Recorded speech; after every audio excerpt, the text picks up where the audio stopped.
So, you're talking about division of property, right? Yes, that's it.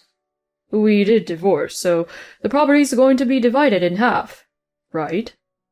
Okay, I'll go get it ready.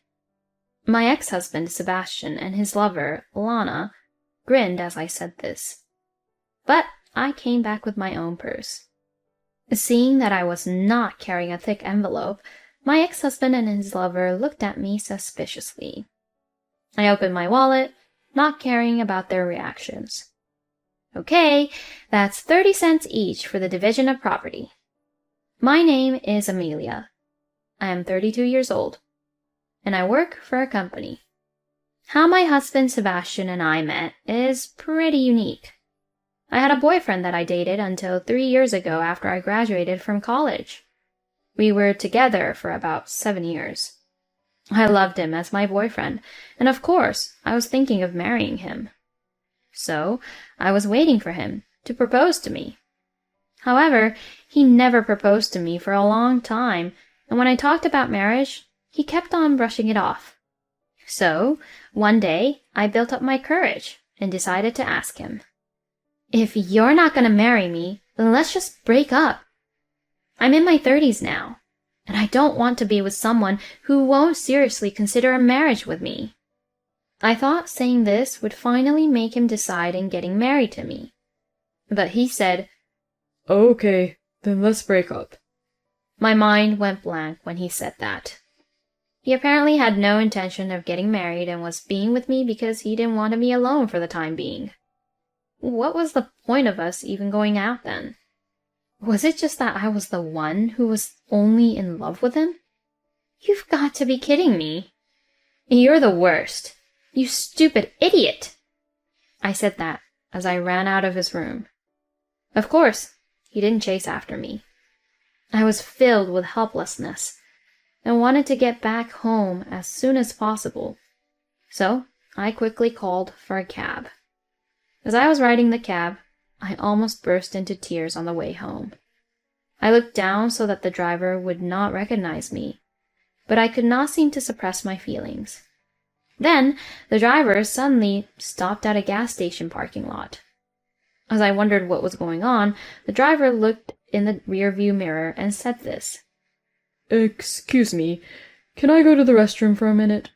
I'll stop the meter here. Oh, okay. Yes, please go ahead. As I said this, the driver went into the little shop at the gas station. As I waited for the driver, I remembered the talk with my ex-boyfriend earlier again, and I couldn't stop crying. I cried aloud in the taxi for the next 5 minutes. I guess I was relaxed because I was in the car alone and the driver was not there. Then the driver came back just as I finished crying. I'm sorry to keep you waiting. Oh, no, it's okay. Please have this as an apology. The driver then handed me a bag. In the bag was a coffee and a handkerchief. Both of them seemed to have been bought at that shop in the gas station. I was so touched by the driver's kindness, and I was surprised that he even took the trouble to leave me alone so that I could just have my time to cry, and even bought them to calm me down after I had cried. The driver's kindness made me cry again. I had the opportunity to use the handkerchief very quickly, and I took it out of the bag and wiped my tears. Please don't worry. You can cry. I'm going to head to the destination anyway, okay? With that, the driver deliberately turned on the radio and turned up the volume. Thanks to the driver, I was able to calm down a lot by the time I arrived home. About 2 weeks later, I picked up a cab since I had to go somewhere, and it was that same driver again. I thought it was fate, and after thanking him for that time, I boldly asked him to exchange contact information with me. We then began to date and began to go out. When I first met him, I only vaguely remembered his face because it was at night and I was emotionally unstable. But when I met him in a cab during the day the second time, I realized that he looked about the same age as me, and I found out that he was 1 year younger than me. So we had a lot of things we could talk about, and we had a lot of fun together. We continued to steadily go out, and after about 2 years of dating, he proposed to me, and we got married. We have now been married for almost a year. It seems like it would work out all the time because of the special way we met, but the reality was different. The newlywed life with Sebastian was fun and good at first. However, I gradually began to see the parts of my husband that I didn't like. First of all, my husband was a person who did not do any house chores at all. So I had to cook dinner after work and do the laundry before I left for work. The other problem I had with my husband was that he tended to spend a lot of money. If he is not careful, he will buy expensive things and even use the money out of our shared account. My husband loves cars, which is why he became a cab driver. So he remodels his cars a lot, and it seems that he spends a lot of money to buy parts and other things for them. My husband would always excitedly say, "See, it's different from before, isn't it?" But I don't really care since I'm not that interested. I really wish that he didn't spend the money from our shared account without my permission. Then one day, when I opened my bank book, I found that several $1,000s had been withdrawn from the shared account. As you can imagine, I was losing my patience. I told my husband I needed to talk to him when he came home from work and told him about this. "I've had enough. The money in this account is for us as a couple. It is not money that you can spend so freely. If you spend it on your hobbies like that, we won't be able to save anything. How much money do you put into the shared account every month?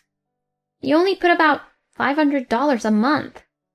I'm the main contributor to the shared account, you know that? And as for living expenses, I pay the majority of it. So if you want to spend more money for your car, use it from your salary." When I said this, my husband got angry. "You know I can't afford much with my low salary, don't you? We are a married couple, so it belongs to each other, right?" What an unreasonable thing to say. I had no idea he was the kind of person to say such things. I was shocked to find out that my husband, whom I thought was so kind, had this side of him. Maybe this man is what you'd call good-for-nothing man. If he is, could he be having an affair or something? I even began to think about such things. The more I thought about it, the more suspicious I became of everything my husband did. I got more conscious, and it became difficult for me to focus on my work. I thought this was a bad idea, so I decided to hire a professional to investigate. A few weeks later, I received the results of the investigation. It seemed that my intuition was right, that my husband was having an affair. I was so shocked that I almost lost my mind. But I managed to calm down and tried to have a proper discussion with my husband. I decided to forgive him if it was just a one-night stand. I was quite busy with my work, so my husband might have been feeling lonely. If that was the case, we should have a proper discussion as a couple. I was still thinking about that at the time. However, when I started talking to my husband, I realized that I had been very naive. I confronted my husband with the photographs that was the proof of the affair and asked him what was going on. "Why did you have an affair behind my back?" My husband was surprised, but after admitting the fact of the affair, he began to talk. "She and I are bound by the thread of fate, you know." "Huh?" "I'm really sorry, but now that I've met her, I can't be with you." Wait a minute. Wasn't it just a one-night stand or something like that? "I'm really sure about this. The one I like, no, the one I love, is her." At this moment, something just collapsed inside me. I knew that only good-for-nothing scumbags would come to me. I was a fool for having high hopes on this man. My husband continued with his story, and finally asked me for a divorce. I felt ridiculous and immediately agreed to the divorce. Then I quickly left the house and went back to my parents' house. My parents felt bad for me and comforted me. They told me I could stay at home until my mind and body were at peace. So I was taken care of at home to rest my body and mind. Not having to do any house chores and living with a family that was kind to me seemed to be a pretty good environment for me. And little by little, my wounds began to heal. I found myself smiling naturally more often when eating with my parents, and I felt that I was spending less and less time thinking about my ex-husband. I was starting to be able to concentrate on my work, and at this rate, I thought I would be able to completely forget about Sebastian. But just as I was thinking that, my ex-husband appeared in front of me again. It was a Saturday. I was in my room when I heard something noisy by the front door. "What are you doing here now, you jerk?" Surprised by my father's angry voice, I rushed out of the room. Then I found my ex-husband there. "Sebastian." "Hey, Amelia."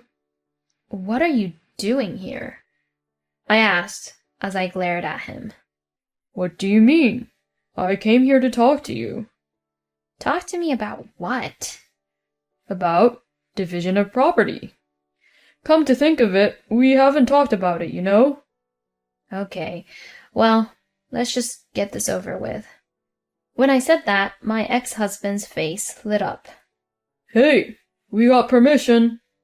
Hurry up and come in." Huh?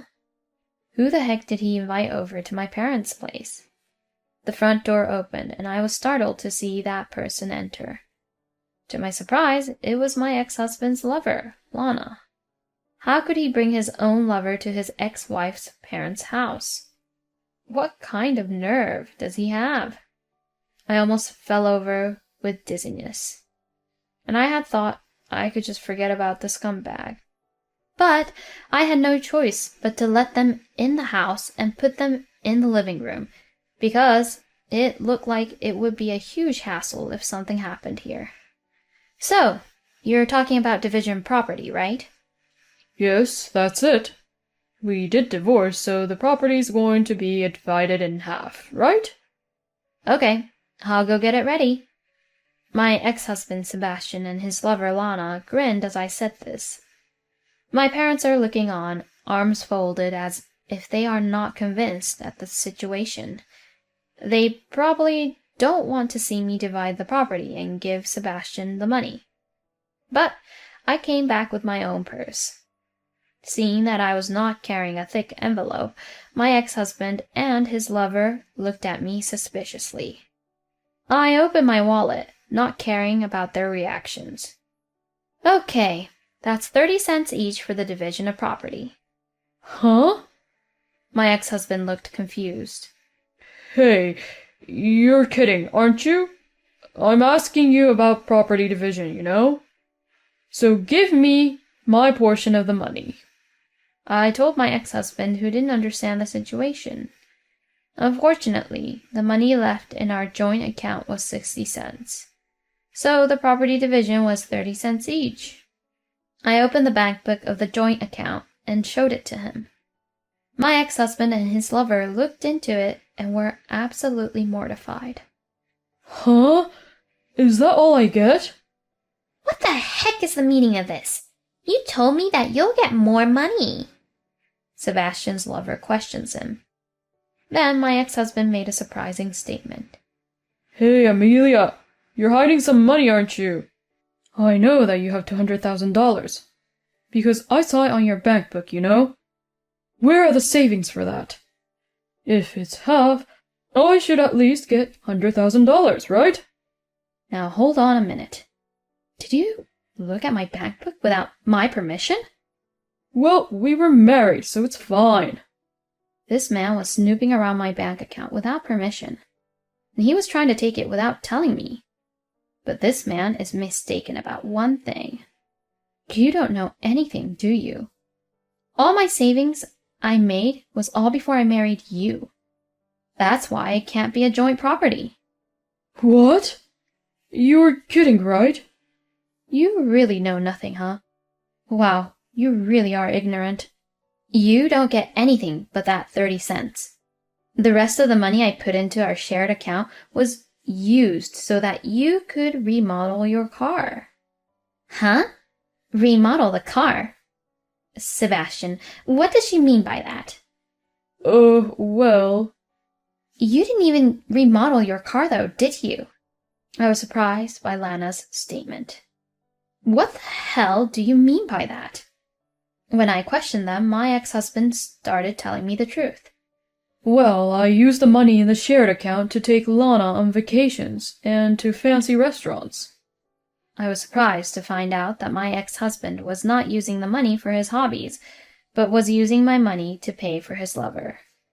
And now, his lover also found out that Sebastian was paying off for her by using my money. Wait a minute, are you saying that it wasn't your money but this woman's? My ex-husband couldn't take back what he said and was unable to get away with it.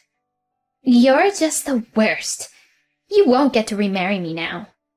Saying that, Lana got up and left. Hey, wait a minute. My husband was about to leave too, so I stopped him. Wait a minute. If you were using the money to pay off for your lover, then that changes the whole thing. I'll add that money to the alimony, so make sure you pay me back. What?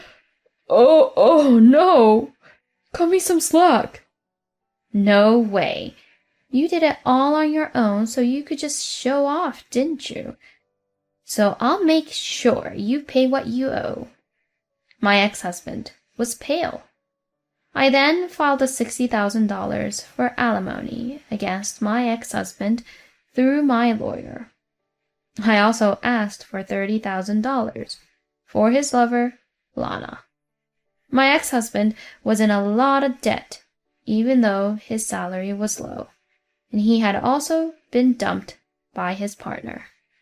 Now, most of his salary is gone to pay the bills, and he is leading a very poor life. I, on the other hand, was able to work hard and get a promotion. Since I lived at home for a while after that, I was able to save a lot of money. Currently, I have also started investing, and I'm gradually increasing my assets. Since my love life is good for a while, I think I will increase my savings a lot and set my goal in saving some money so I could retire earlier. Thank you for watching until the end. Please subscribe to our channel. See you in our next video.